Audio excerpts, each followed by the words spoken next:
Hi, everyone. I'm Katie Halper, and we are reporting live from the Pace studio for Pace Politics. And I'm Walker Bragman, and we're really excited because we have a pretty kick-ass panel here today. If we do say so ourselves. And we will go from left to right. We have Aaron Mate, who is a reporter for The Real News and a journalist who writes for The Nation. Welcome. Thank you. We have Malaika Jabali, who is an activist, an attorney, and a writer for places including Current Affairs. We have Nomiki Konst, who's a Renaissance woman, but for now we'll just say I've never seen someone offended by that. She's a medieval woman. No, and she's running for public advocate. So welcome, everyone. And Walker, everyone knows. Whatevs. Walker from Paste. Walker, journalist. Also, anything else you want to say? That All right. works. We're a very formal show, as you can tell. Prolific tweeters. You guys are Yeah. leaving out the. Oh, and one of the only people to write about Yemen. So thank you for doing that, because that's something that I think no one else pays attention to. Talk about it. Yeah, talk about it. So right now we're going to talk about the midterms. Do you want to take it Yeah. away? So I guess the first question is really easy. First impressions. Hot takes. We can ask you more directed questions if you want. But let's see. Yeah. We should get a sense of where everybody's Okay. at. I have a hot take. Okay, cool. So, last night there was a lot of depression. I think a lot of folks watching cable news, the national news, were really upset by what happened in Florida and Texas, and who knows what's going to happen in Georgia. Randy Bryce, who we had a lot of hopes for, didn't win, and it was by a larger margin than some predicted. But with that being said, we won Congress, and Right. we got 100 women elected to Congress. Right. And the New York State Senate, to be a little bit focused here, has been a real fight. And the New York State Senate is blue, which means Andrew Cuomo, who wants to be president, can't hide behind the Senate anymore. And that can make a huge difference on national politics if New York is able to pass things like, Medicare for all, campaign finance reform. They can, immigration reform. There's a whole slew of issues that have been blocked by the New York State Senate that we could lead on, more so than California, because California, even though they have a supermajority, isn't passing a lot of the stuff because of the corporate interests. But I think now the Senate makeup's going to be pretty strong. So you're saying not only will there be differences in New York State, but that this will have a national effect? Yes. And how does that happen? It just kind of sets a precedent? Well, yeah. I mean, New York is a fairly important state. We have Wall Street here. Big real estate is more or less centered here. Donald Trump is from here. We have a couple of potential presidential candidates who are based here, from Michael Bloomberg to Senator Kirsten Gillibrand to Governor Cuomo, who is sitting on a coffer of $30+ million that he could potentially use in a presidential primary. That's huge. So, just the idea of New York is a big deal. The media industry is based here, but if New York is able to pass these reforms, it puts more pressure on California to do so and other progressive states. I mean, don't forget, we passed marriage equality in Iowa first. That's embarrassing. Wow, yeah. And New York is like, well, we passed marriage equality like 8 years ago, but well after Iowa. Right. So if New York can lead on these things, I think it creates a safe space for other states to do the same thing. Great. Aaron, were you surprised by any results? Were you disappointed by any results? Anything stand out as either good or bad? We can also go through them by name, but since you're kind of a prolific media-ite. Well, I'm also kind of a political downer. So, Right. And I feel down. I do. But then you shouldn't feel down because you should have already expected it. That's true. Well, I didn't expect Vangelis. I didn't expect Vangelis to lose so badly. At least. Oh, yeah. So, by the way, just so everyone's on the same page out here. So we're talking. You mentioned Randy Bryce of Wisconsin. Of course, Gillum in Florida, Beto in Texas.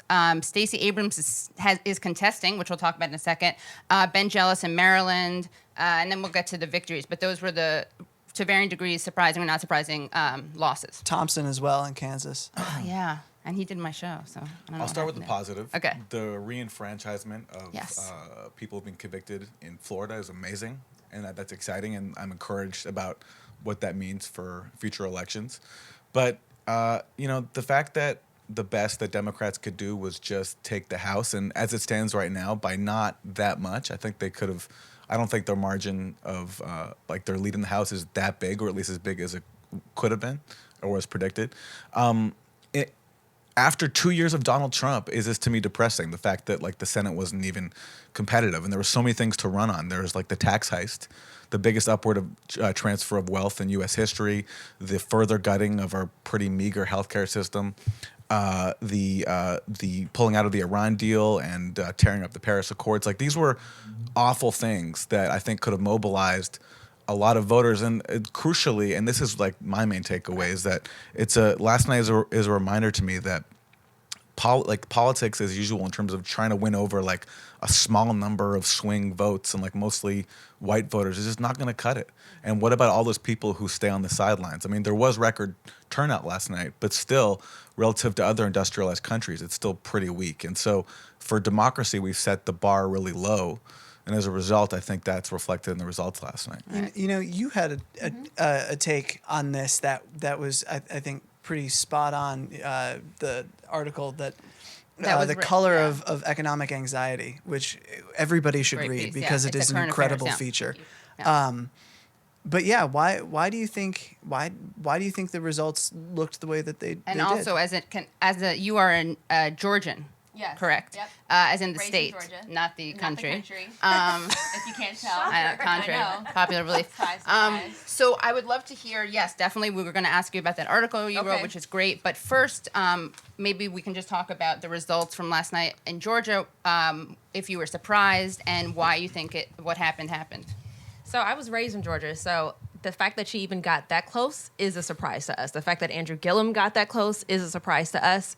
I think just kind of taking a step back and thinking about your earlier question in terms of first takes, it's a protracted struggle. So I'm just going to put on my activist hat. Yeah.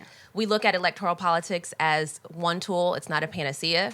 We're going to see these types of swings regardless, as long as we have a two-party system, as long as we live under capitalism. We're going to see these swings where people have economic anxieties and they might go one way or the other. And every election might feel like a disappointment if we're not, if Democrats aren't winning. At the same time, the two-party system right now is very limited. So there are a lot of people who felt disenfranchised for a really long time, who don't feel that their voice is represented in politics. But if the Democratic Party can engage people and excite people, which is what they did in Florida, which is what they did in Georgia, then they can bring a huge amount of people out. So obviously we all know that Florida and Georgia, actually I'm not too sure about Florida right now, but Georgia's dealing with an immense amount of voter suppression. So Brian Kemp, he purged about 1.4 million voters who are registered but just are inactive. If we're looking at that, if we're looking at the polling sites that he closed earlier, that the ACLU had to file a lawsuit to open those back up. And these are in rural districts where there are black people who live in these rural areas. And they also suppress the vote in many urban communities. So I actually saw this. This has been going on for years. I was raised in a county called DeKalb. It's one of the most diverse counties in the country. It went overwhelmingly for Stacey Abrams. And they initiated voter suppression tactics against Cynthia McKinney, a very radical candidate from 2000, 2004, and they ousted her. And we've been seeing that since then. So this is an ongoing issue, but the fact that she even got all that despite, the voter suppression is huge, and we should take that as a win. Right. But you would say that the maybe kind of piggybacking on what you were saying about how the win was less than perhaps expected or hoped for, that maybe there was a lack of excitement among I think Democrats? it varies. So again, if Democrats can find a candidate to be excited for, then they can win. Right. And these are going to be issues that translate across race and class, that are going to be intersectional. In 2016, we didn't see that so much with the Democratic candidate. However, Stacey Abrams was reaching across race. She was talking about, a multiracial coalition of voters to support, a living wage, to support Medicaid expansion. the expansion of Medicaid, collective bargaining, which is unheard of Right. in Georgia. We're Yeah. a right-to-work state, which obviously, Republicans with their shenanigans, right to work means I that know. you have a right to get fired very Yeah. easily. It's anti-union, but they like to make it sound like it's about freedom. Exactly, and she's pro-union, which you would not expect Right. somebody to get that many votes in Georgia with that type of platform. Can I just amend my downerness? Yeah. Like, I don't apply that across the board to every single state, and especially, learning about Georgia over the last little while, like, that to me is a vote that's just straight up stolen. Looking at what's happening. I mean, it's obvious. Like, that's Right. just straight up voter suppression. And Right. Stacey Abrams did everything that could And it's possibly still be asked for. doing Yes, everything. still yes. doing- So yeah. she's not. So this is actually. I wanted to ask you. You kind of spoke to this a second ago, Malaika, but the piece that you wrote in Current Affairs called "The Color of Economic Anxiety," which you wrote before the midterm. You said instead of addressing the conservative economic policies that defined the Democratic Party for decades and helped undermine Black progress, Clinton attempted to appeal to Black voters' identity. So my question is, and you kind of spoke to this, if you think that the Dems did change their appeal this time around, especially in the Midwest and in the South, and do you think it changed how Black voters turned out and the results? I think it depends. So I know in Wisconsin, I actually went back there earlier last month. Because that's where you did the reporting for that piece. Sorry, Right. So forgot. I Yeah. just wanted to do like an update. Yeah. 1 year later, where are people thinking going into the midterm elections, the general elections? And I spoke with an activist there, a political organizer named Angela Lang. She's the president of an organization called BLOC, Black Leaders Organizing for Communities. And I think the key there was about the ground game. It was talking about economic issues, but actually going to these communities. I think the main problem with Hillary Clinton in 2016, I mean, there are a bevy of things. Obviously, I think economic anxieties is a major issue, but how you reach people despite that is important. And she never even stepped foot in Wisconsin. So if you're dealing with, the highest rate of Black male joblessness in the country, which is what Black males are experiencing in Wisconsin, in Milwaukee specifically, if you're dealing with the highest rate of Black male incarceration in the country, at least go to the state. At least go, to Milwaukee where this is happening at ground zero. And she did not do that, and everybody remembered that. So I think this time, the Democratic forerunner, Tony Evers, he actually went around to these communities. Block endorsed him. I think having that kind of cosign let people know, okay, at least he is thinking about us. As to how much, people can get over their disillusionment if they're dealing with economic anxieties, it remains to be seen. Some people might be excited even if they're poor and dealing with, evictions or whatever, they might still be engaged if somebody at least is looking at them and going to their doors and talking to them. Right. Now, do we think that the national Democratic brand, what role do we think that played in this election? So this is actually what I was just going to say. Last year I was in Wisconsin as well, and it was very clear that they were hustling very hard to rebuild the infrastructure of Democrats, not necessarily the party, but Democrats. Like, what does a Democrat mean? They weren't waiting for the DNC to step in or even the state Democratic Party to be fully funded. People were just kind of organically doing it on their own and defining the message on their own. When I look at this election right now, and we talked about this a little bit beforehand, you see races like Beto O'Rourke and Gillum and Stacey Abrams. They deserve that attention, and they should be getting that attention. But what I worry about is when all of the attention and money is focused on candidates, just like presidential candidates were our addiction for the Democratic Party, what happens in between? Where's the movement building? And I believe that the Democratic Party institutionally should be decentralized so that movement building is happening in between, so that the voter suppression... the voter suppression didn't happen yesterday. The voter suppression's been going on for decades. It's decades in the making. When we close our eyes and we're focused on other things that, frankly, I think are a result of the centralized Democratic Party. So actually, I want to ask about that. What could the Democrats do? This is a big question about voter suppression. How much does their working on other things take away from what they could be doing to lower voter suppression or to fight it? Well, I think the DNC traditionally has had a pretty good legal hotline for like the night of the election and Right. preparation. They send lawyers out to multiple states. They do that for presidential years. They do it for key races. I do think they take that very seriously, but it's not enough. I mean, one of the It's biggest very things. much the night of, though, right? The night So of, they and do sometimes in things preparation. to challenge gerrymandering more. Or Yeah, redistricting and more? I think they're doing some of that. But again, if you're not operating in states, and I love the fact that we won 100 women, well, they're not all Democrats, but 100 women ran and won, and we won Congress back. I think that is some of the movement work that needs to happen in between. But when you don't fund your parties, when everybody's so obsessed with candidates, and then you have consultants who are building these outside organizations, and this is a weird plug I'm going to give to Tom Perez here. Tom Perez gets a lot of DNC crap. chair. DNC chair. He gets a lot of crap.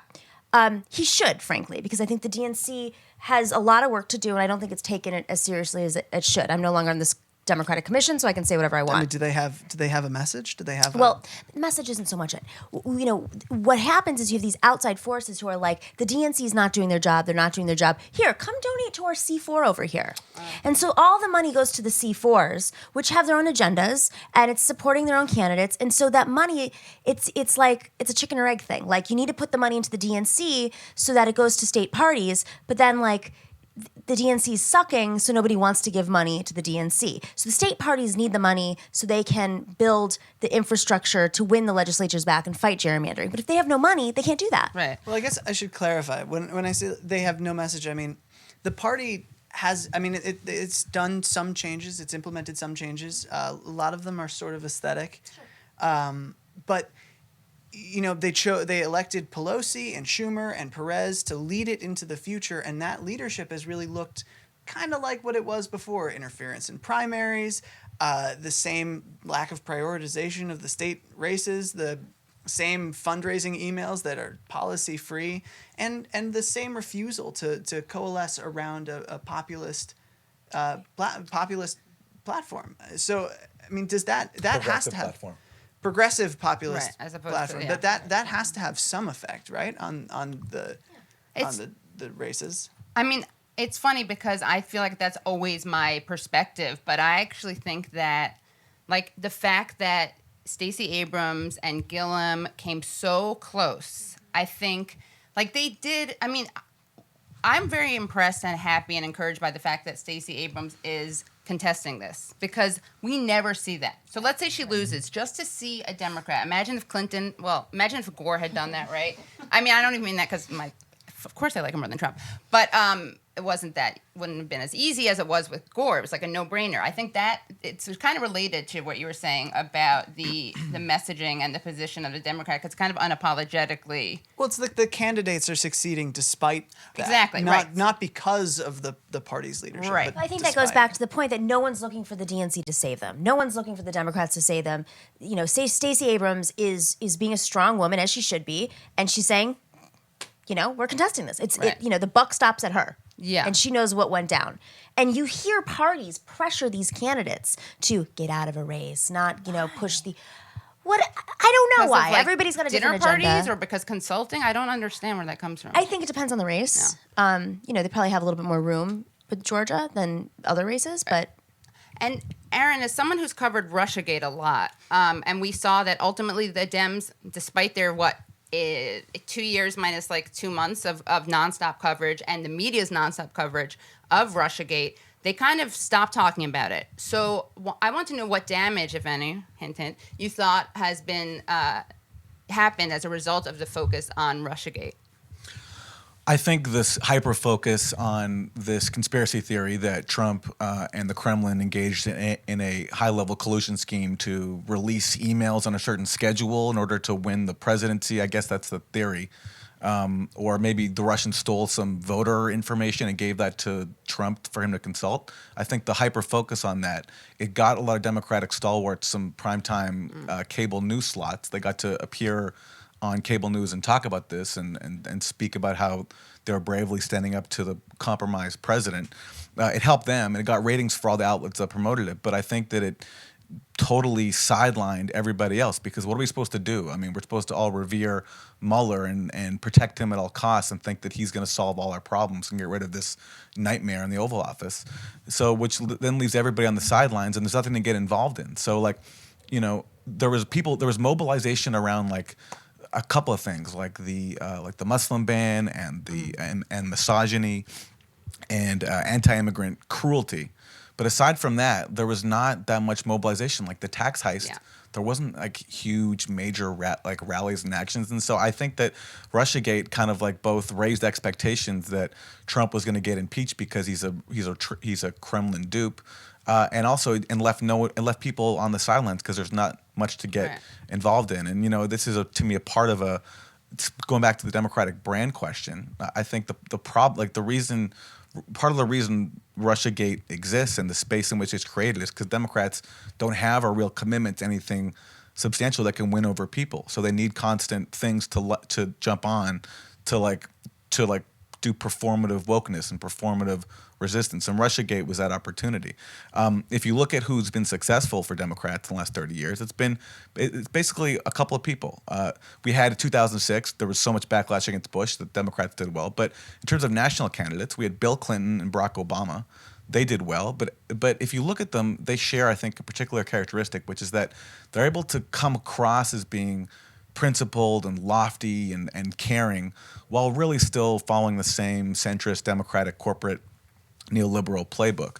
Everybody else, like Michael Dukakis, Al Gore, Hillary Clinton, they're not very appealing people. So basically, like, Democrats' national brand relies on essentially fooling people into thinking that, like, their leaders are, like, noble and awesome. Or in touch. Yeah, right? or That's exactly, the other in touch. thing, I think. I feel your pain. Yeah. Exactly. Or the failure of Republicans. Yeah, and I just don't think it's enough. And like to run it on the fact that that the Republicans are cruel and they want to take away even more of of your health care. I mean, that can maybe win the House in this election, but to win over new voters and to like actually have a real wave, it's not going to cut it. Well, Can I just make one point about Russia? Because this is something I think it's a business model. The media and the Democratic Party make money off of controversy. And before the election cycle starts, right, what filled in that Exactly. space? Right. Yeah. You can talk about all these House races in like December of last year, but you could talk about Russia all day long and get those Russia emails, and just in time for the horse race to start, oh, look we forgot about Russia. And it makes money for both of these two industries. now, Malaika, you in your article that color of economic we will keep anxiety. referencing, The Color of Economic Anxiety. Thank you. Plug it. You had a great line about Milwaukee, that in this one neighborhood the jobs left but the police presence remained, and that line summed up for me kind of the feeling of what you were trying to get across. It's just this hopelessness that is so pervasive around America today.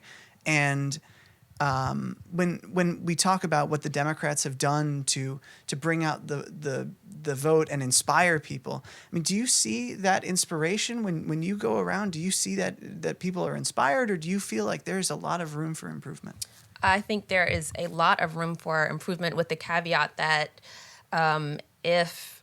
I think it should come from the ground. So I think grassroots organizations, I think activists, I think organizers should decide what their political process, what the next steps are going to be for them. So if the Democratic Party is not it, which is what Khalif Rainey, who's an alderman in Milwaukee, if he thinks that there is an independent political party that can come from this eventually, then that might be the avenue. Because right now, we're looking at democratic reforms, we're looking at reforms to capitalism. Even if you think about the people who are considered the most left in the Democratic Party who've been successful, AOC and Bernie Sanders, they're not talking about radically transforming capitalism. And I think as long as you have... That's why they're alive, probably. Also that, I mean, how they got in office. But as long as we have that, we're also going to have... We're going to have a prison industrial complex that, over incarcerates black men. You're going to have joblessness. You're going to have manufacturing companies that have a race to the bottom, and they're moving their operations to China and Mexico, which is exactly what happened in Milwaukee. And so to answer your question, it depends on where you go. I think the black voters are not a monolith. In the South, you're going to see a little bit more economic opportunity. There's a reverse great migration happening right now, where more people are moving back to, like, my home state of Georgia. We're actually the #1 recipient of New York migrant. So black people moving from New York are going to Georgia. So there's been an uptick in people moving from California and all the places that they went to during the Great Migration back to the South. So you're going to keep bouncing around, because America, honestly, is just not the place to be if you're looking for any sort of reprieve from capitalism. It's not going to happen. But it just seems to me that these issues exist and they don't get talked about, and both parties are sort of content with not talking about them, and that creates this void that gets filled by whoever decides to fill it. And more often than not, it's some angry guy willing to point a finger at the most vulnerable communities. You got a guy pointing his finger at inequality, which is much better. finger wagging. Is that a Bernard? That's a Bernard. It's the Okay, same I got Bernard it. thing, which is what I always think. I mean, I say this all the time. I sound like a broken record, but like, you don't fight a right-wing populist with a moderate. You fight a right-wing populist with an exciting, progressive populist who, like we were saying about feeling people's pain, right? We all know Trump was fake. He doesn't care about people, and he doesn't feel their pain, but he kind of sold it, right? Bernie Sanders does care about people's pain, and he does have the policies that help people. Clinton, and I'm not just focusing, I mean, moving forward, right? Like, politicians who don't make it clear that they feel people's pain, I think, and who don't actually offer policies, those are the people who lose. And the people who try to get everyone and try to be moderate, I don't get why people don't understand that being a moderate, it's not just bad policy, but it's bad politics. You just don't run against Donald Trump by being moderate. I think, yes, and especially not in this climate. So Bill Clinton won, but I think when he ran in, I guess it was 92 and 96, and what a lot of people don't realize is that he had to really sell himself to the black community because they were pretty... Arsenio. So right. He didn't win them Arsenio over. So in midterm elections, like, he was struggling, and it really took a lot because people were still struggling with these same economic issues then. So it took identity politics. So it might work in the short run, just weaponizing identity politics, I should and say. at the same time, dog whistling to racists. Absolutely. And taking, He's talented. Very taking Walmart versatile. money, being a corporatist, and also saying, welfare queens and well, he didn't say that, but he was still talking about welfare reform. Right, he did it. Right.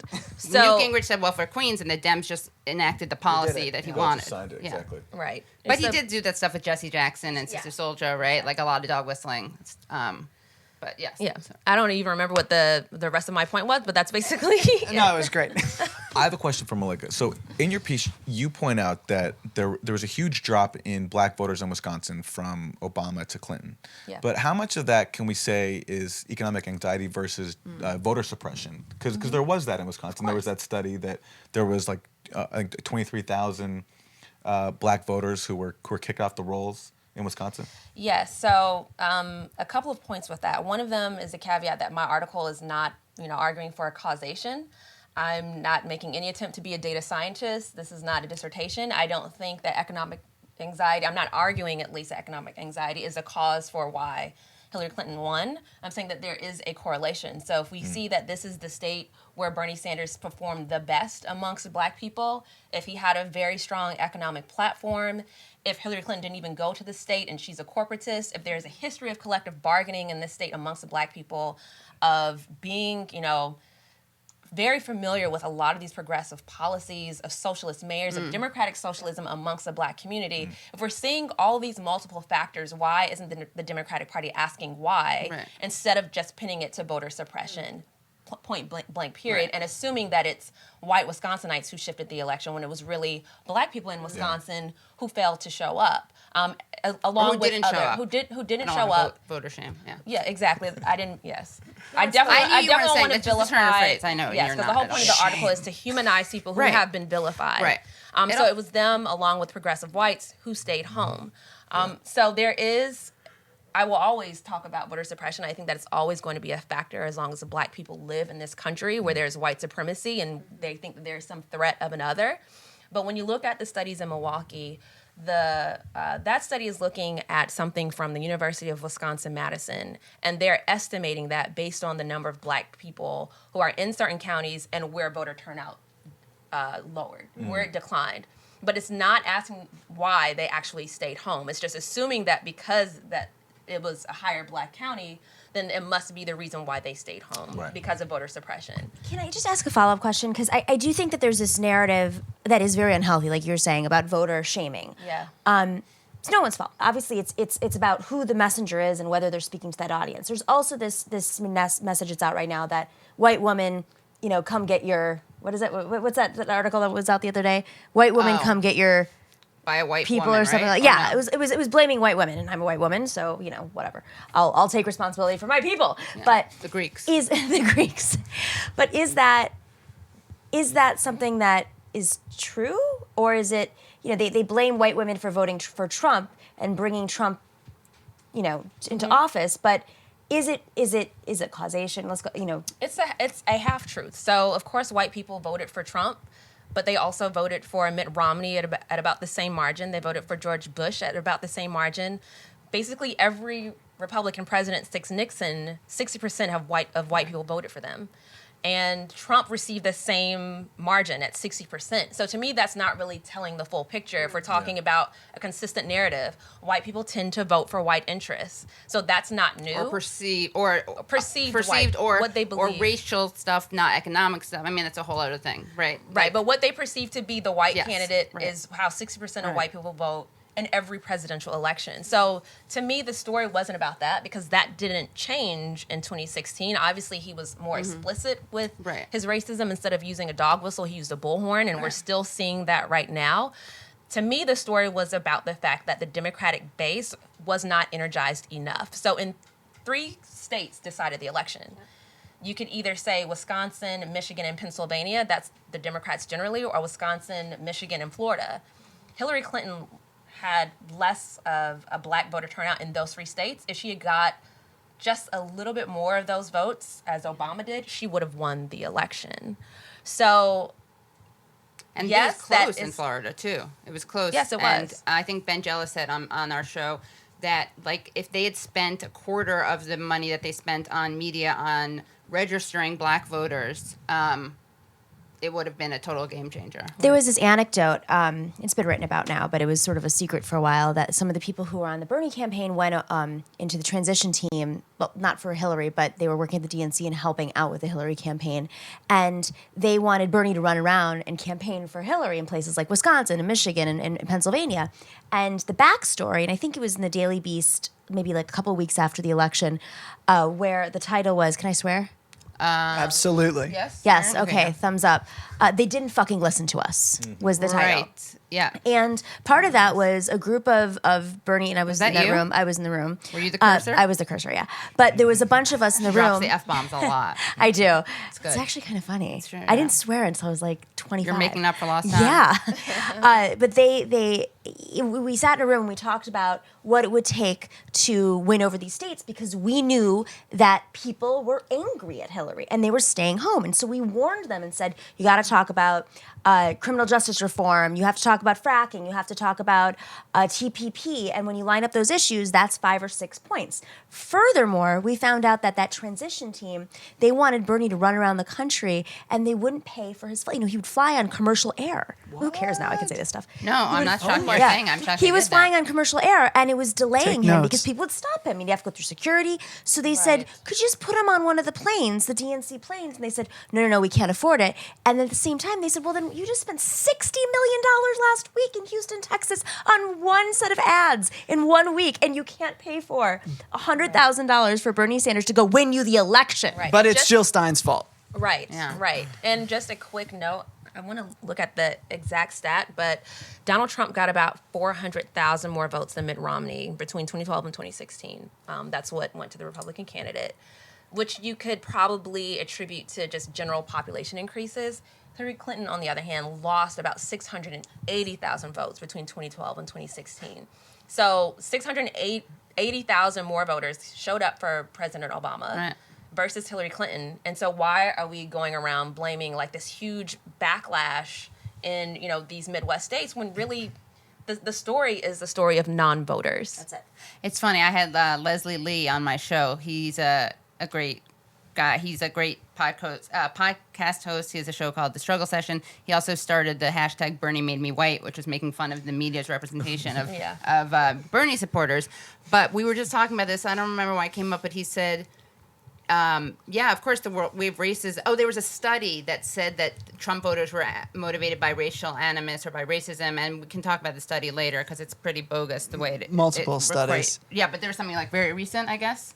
I mean, yeah, But I know. he says, yeah, we know that. Like, and the people citing this have been saying that white people are racist. Like, that's how we understand institutionalized racism. Why is that new? Right. And he also said that's not an excuse for losing to Trump. If you go. Obama was able to win over these white racists, why wasn't Hillary? And he goes, as a racist herself, Hillary should have had an easier time winning over white racists. Which, I thought we can take that or lead that part. But I mean, I thought it's true. It's like, yeah, how can people say that? Well, this is something that I've taken a lot of heat for. Yeah. But talking about the connection between economics and racism, and the fact that yes. when you have a country where only 28% of Americans are considered financially healthy, where 78% of full-time workers live paycheck to paycheck, and where most people can't afford $1,000 emergency and have no savings and live in debt, and life expectancy is on the decline, and these statistics, I could go on and on and on.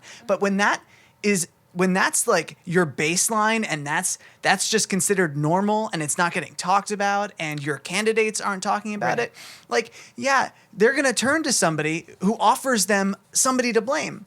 And why? And this is something that it's been documented, like times of the Holocaust. perceived scarcity changed the way that we look at people of different races. We see them as more other. Do a show on that one. This is so well documented, and in Germany and in Russia too. And it's also the idea that you're claiming that there's a narrative that if you say that, you are co-signing racism, which it's actually it's anti-racism which motivates people, I think, to make that point.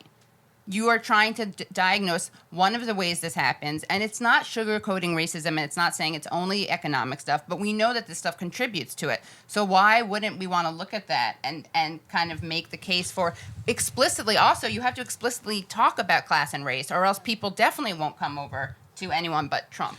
Especially, too, if the official opposition party has been co-signing that exact same dynamic for years. Like, as we talked about, Bill Clinton was a dog whistler. I mean, why do you think he gutted welfare in this country? Was it because he genuinely super predators? Yeah. Super predators. I mean, like, does Bill Clinton really think that ending welfare as we know it was going to help the country and help people? No. Like that was a way to cater to white racists, as it was when he attacked Sister Souljah, who at the time was a relatively not very well known rapper. Yeah. I wonder if her records went up.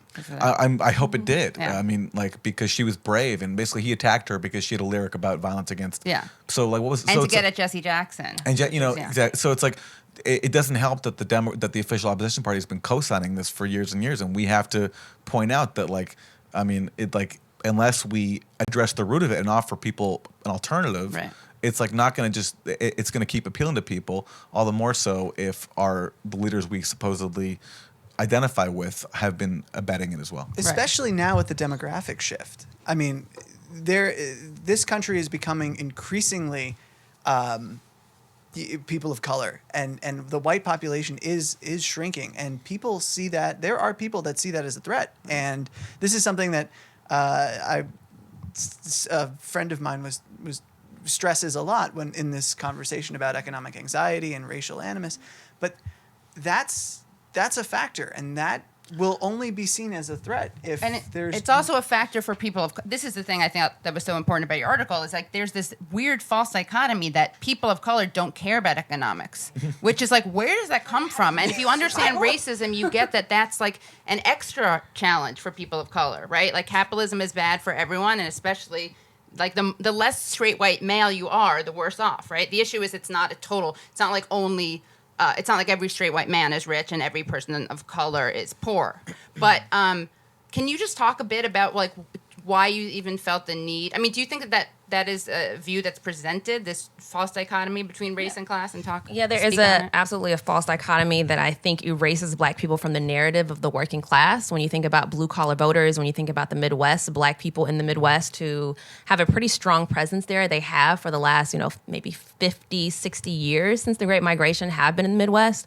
And just to, push back a little bit on your earlier statement about people choosing, I guess, fascism as an option, some people, white people are. So a lot of Black people, in the face of economic anxiety, many of them stay home. They're disillusioned. Right. So I think when you have this combination, speaking of intersectionality, when you have a combination of white supremacy and capitalism, then fascism is an option because you're used to white supremacy being able to comfort you in that time of need. Obviously, in a capitalist system, everybody is going to be, the masses of people are going to be suffering. Right. But how we deal with that, I think, as a nation, we need to confront in terms of recognizing that it's mostly white people who are doing this and why. And, I think it's going to take some organizing to determine exactly how to make them realize that you're in the same boat with other it's poor not in your people. Donald Trump self-interest. doesn't give Yeah, exactly. a fuck It's about the- you since it's we're divide and conquer. right. So, But just to clarify, I was talking Yes. about among racists, like the fashion. I mean, I think that's what I was thinking about at least. So, although I think maybe for anyway, does that make sense? Like I was talking about Okay. white racists yes. before. Okay. So I think we agree. So this is an interesting But feel question. free to push back. We can have a debate. This is what I find fascinating about the rise of fascism happening right now, and everyone's like, well, it happened before. Paul Krugman's having panic attacks in the New York Times editorial, and it's like the pitting of communities against each other is the fuel of the coalition of capitalists and the white supremacists. And we've seen this before historically, Right. time and time again. So if we do want to go back and see what happened before, then we have to see what these patterns were in which that capitalist coalition of the Mitt Romney world that is suddenly okay with Donald Trump because of the tax cuts and the David Dukes can align, yet we're pitting Muslims against the black community against Latino. I mean, just go around New York City and get everybody's opinion on the other group that's suddenly like Mexicans is like everybody. oh my God. Everybody's just eating each other alive. And I worry, because I'm on a million different email threads from major organizations, that the amount of fear that we are using to drive up donations and maybe some see what you're saying. protests are actually not helping us in the long run. The short game might help the institutions, but it's not helping the movement. And I'm not talking about the activist movement. I'm talking about like how do we win versus how do we. Brett Kavanaugh is a perfect example. I mean, that week was exhausting for so many of us and emotionally It ruined exhausting. him. It destroyed him all the way to the win. the Supreme Court. Yes, and I think that's it. But we were talking about Long Island. Long Island is the epicenter right now of Trump land, right? He's doing all these rallies in Long Island, and there have been a couple of really big wins for Democrats there. And a woman named Luba Gretchen Shirley ran against Representative King yesterday, and the Republicans poured in a shit ton of money into that district because Luba was amping up. Frankly, it was an identity argument. I like her a lot. She's a progressive, but they were using a lot of identity. And that amped up the Republican base and the donations, and then they have way more money. And then as a result, down ticket lost. So I think that's something that's not that much of a mystery is that economic policies appeal to everyone in the working class, right? There's this, like going back to that false dichotomy, it's as if economic justice is inherently limited to white people or something. Yeah, and the Democratic Party has struggled to, I think, their struggle for identity, I think, comes from the fact that they are corporatists, Right. and so what They do can't you do the class organizing Right. around So what class. do you do if that is your fundamental ideology? So there are kind of similar circumstances like this in I want to say 1968 when Lyndon Johnson. He wasn't running again, and Robert Kennedy was assassinated. So then that led the way for Richard Nixon to be elected. When the Democratic candidate lost, the Democratic Party had kind of an identity crisis, and they realized that they could no longer capture, the rural white vote. It's like, oh, they're just going all the way Nixon, Right. like all the way law and order, all the way racist. So let's take a step back and focus on identity.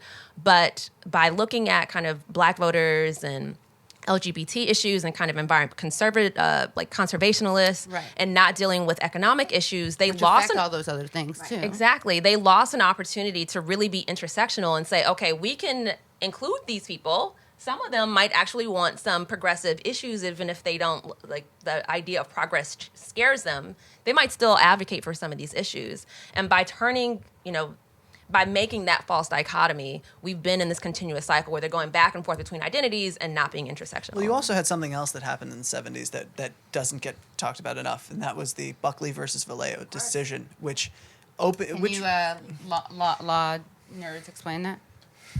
basically the Supreme Court ruled that spending money is a protected form of speech under the First Amendment and is subject to strict scrutiny. So essentially, and it struck down spending limits for independent expenditures. So you can spend on political ads that you make for yourself or whatever. You could spend as much money as you want, and you could air them as many times as you want, and that paved the way for future decisions like Citizens United, which held that corporations have those same rights.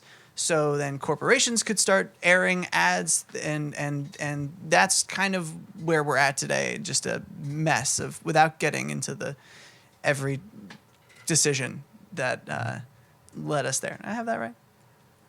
Yeah. The independent expenditure. A long time ago. So the independent expenditures are not part of the campaign, just to make it very clear. Yeah. So campaigns still have campaign limits, but independent expenditures do not, because they're a form of free speech and they're a corporation. They're structured as a corporation. So now C4s and That's the really dangerous one. 527s. The fact that these nonprofit organizations that don't have to disclose their donors can just run unlimited ads. But this decision, I think, facilitated a shift in the Democratic Party to embrace big money in a way that it hadn't before. I mean, this is the Democratic Party of FDR, of the New Deal, of labor, the Democratic Party that Truman stood against the Taft-Hartley Act. I mean, this is War on poverty. yeah, Right. and that went to the wayside. Yeah, and all this coincides with, meanwhile, an attack on organized labor. Right. Yeah. Right, and so which then requires like money to come in from elsewhere. So it comes in from corporations. So let me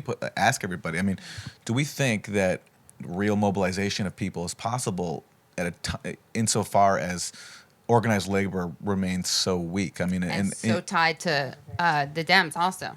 strong opinion on Sorry. this. Sorry. They Let are- me not divert your question. Go. they are very tied to it's true that the leaders of the labor movement are very tied to the Dems, and then Which compromises them. Yes. And then compromises Yeah. the labor movement. Sorry. Yeah. Your question was more generally about how can we, with the weak labor movement, what are the options? Yeah, and right? I mean, doing your piece in Wisconsin, where there is like a rich labor history. I'm wondering if you have any thoughts on that.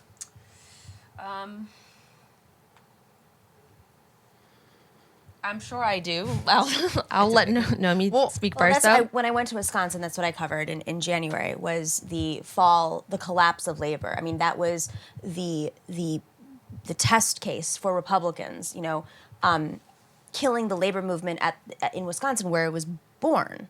I mean, the labor movement was, what was that? I mean, it's later, but NAFTA, just throwing it back to the NAFTA. But I mean, Dems, but I'm saying, like, they wanted to rip apart Wisconsin organized labor, which is the strongest in the country, and they did. And then they decided to take it to Capitol Hill, and so Randy Bryce defeating the speaker, making him step down. Randy Bryce didn't win, but he basically killed a guy who lived off of Ayn Rand politics. Right. Was very symbolic and strong, but at the same time, I mean, in terms of organized labor, what does that mean? Organized labor is 85% weaker than it was 15 years ago. The largest donor of the Democratic Party in terms of labor is the teachers union, and charter schools have taken over our Democratic Party, and where you see splits between these centrist candidates like Cory Booker and Kamala Harris, really the buck stops at charter school money. That's where but one more fact that I think is really, really, really important for us to keep in mind in terms of movement. You look around the country, the same time the Democratic Party became centralized, they took money away from state parties. It was the same time the Koch brothers started infusing money into state parties for the Republicans. Right. And they started attacking unions at the state level. So not only do we have a weak Democratic Party, we don't have the infrastructure to train people. So there's a reason why we're falling for the same mistakes that we fell for decades ago, because we don't have people out there, union leaders out there, organizing and recruiting strong organizers, because they just don't exist anymore. So candidates literally don't know who to go to, and they're making really bad mistakes. Yeah. And going back to white supremacy that we were talking about before, I was speaking recently to the historian Gerald Horne of the University of Houston. Brilliant guy. He was saying, I don't have the data to explain this, but he was saying that there is a correlation over history, especially in the 20th century. There's a correlation in his mind between the appeal of white supremacy and nativism and xenophobia and the attack on organized labor. Yeah.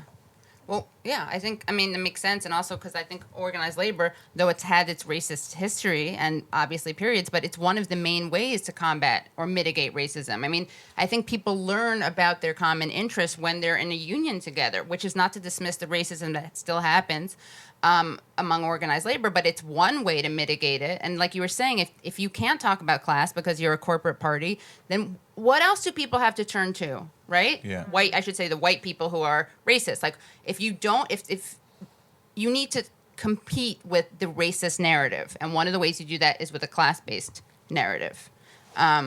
I think we're running out of time. Does anyone have guys want to make, I don't know, final word? Midterms. Midterms. What about them? Just the word. Oh, I mean, I wanted to reintroduce the word midterms. 'cause we Midterms. Yes. went into 20th century history. Midterms. So, Yes, well, really quickly, you said, Nomi, that you think that there's too much of a focus on the presidential candidates and the elections. Of course, but we also can't reinvent the wheel. Just candidates, And there is like a leadership role, and it's cliche, but I think Saint Bernard did create is somewhat responsible for some of the progressive. Not me, us. So not just him, but I think that he did help popularize a moral clarity and moral vision.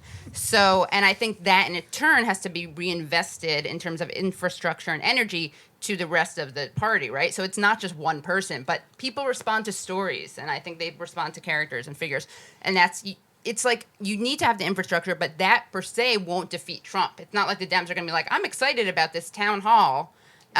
Exactly. So who do we think? Who do we want for 2020? We'll leave it on that. And wait, who do we want for speaker as well? Oh, sure. Yeah. That thing too. Yeah. Less important. I haven't thought that far ahead. Honestly, I'm just not here for Democrats. Generally Elizabeth speaking, Warren. so- No, I think she lost that. hired- no. I'm kidding. That ship, sailed. I think this will speak for itself. The candidate who's been able to build a movement across all 50 states, that's what's going to defeat Trump. Trump has a movement. Trump has an infrastructure in 50 states Right. with the Republican Party and their infrastructure and his weird movement agenda. You know, that partnership was brilliant for Donald Trump. Didn't win him the midterms, but it's going to win him the presidency again. So whoever is going to be able to compete with Donald Trump needs to have a partnership of ideas, infrastructure, and a movement. And appeal. And maybe charisma. and I think there's only one person. Katie Halper. Katie Halper Nomiki is our next Konst, president. Or Are you old enough? Bernie Sanders, right? I'm Is that not what you're asking saying? your age. Oh, Bernie. Yeah, I guess that guy too. Is that? Oh, I just want to make sure I wasn't missing it. It'd be funny if you were like Debbie Wasserman Schultz. Yeah. Yeah, the only Hillary hope Clinton, that 2020. Democrats have is Debbie Wasserman Schultz. Donna Shalala. Well, She thank needs to you, run. thank you guys so much. We have to wrap up, right? We could Well, be here, or do we have more? Wait, before we No, no, no, before we I go, know. wait, Barbara Lee for speaker. I was gonna ask, I'd be about that. how about Barbara Lee and Bernie as running together? You see them appearing together? It's amazing. Oh, they've been doing that? Yeah, they did Where an have I event been? together. Yeah. Like Oh no, of course Barbara Lee for speaker. I mean, of Yes. course, it'd be incredible. Okay, so, BLS. I mean, do we have a second choice? If I mean, I think great. it's just she's so She's obviously great. she's so She's obviously anti-war. that Emergency. yeah, She's in case of emergency, break glass and no. Yeah, yet I- another fascist emergency. We're gonna need to. It's got to be her. Like Pelosi, I'm sorry, Oh, my but God. you come in and you spent 2 years ensuring that this election was going to be a referendum on Trump, and then the first thing you say is we're going to strive for bipartisanship. Oh my gosh, yeah, you're right. She What? said that today. What? She also said, she said, let's hear it for pre-existing conditions, which obviously she didn't mean it that way, but I thought that was like the best line. Can we stop saying blue wave now? Who are these It wasn't. Yeah. Yeah. What should we call it? I'm just done with that. Like if I see one more little blue wave on Twitter, I'm Oh gonna my lose God, my yeah. mind. Well, at the state Well, level, there was donut it was a thing, too. wave at the state level. Here in New York, but not in every state. But across the country, it picked up 7 governorships, and they cracked the GOP like hegemony at the state level. It's now in 2020 they're facing a much less of a climb to have a real say in the redistricting process, which will begin the next Nowhere. year. I hate to. This is where I'm going to be the downer. Nowhere near where it should be. No, given our absolutely numbers. not. So I the wave thing kills me because there are people in states who really need Democratic leadership and don't have it and probably deserve to given their population. And I don't know who these messaging geniuses are in the Democratic Party of setting expectations unreasonably high and then It's more of an ebb and flow instead of a wave. It should have been though. They should have performed better than they did. I think objectively, in certain races. they should get a new DNC chair. Yeah. And a new Another good thing. minority Keith leader. Ellison won. That's good. Oh my gosh, He yes, won Attorney payback. General of Minnesota. I'd rather have him in Congress, but what are you gonna do? And He you, could have been speaker.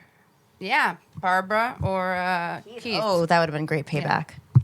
Yeah, for Tom Perez, and we're gonna talk about that next time. But what about you guys? Any final thoughts on 2020?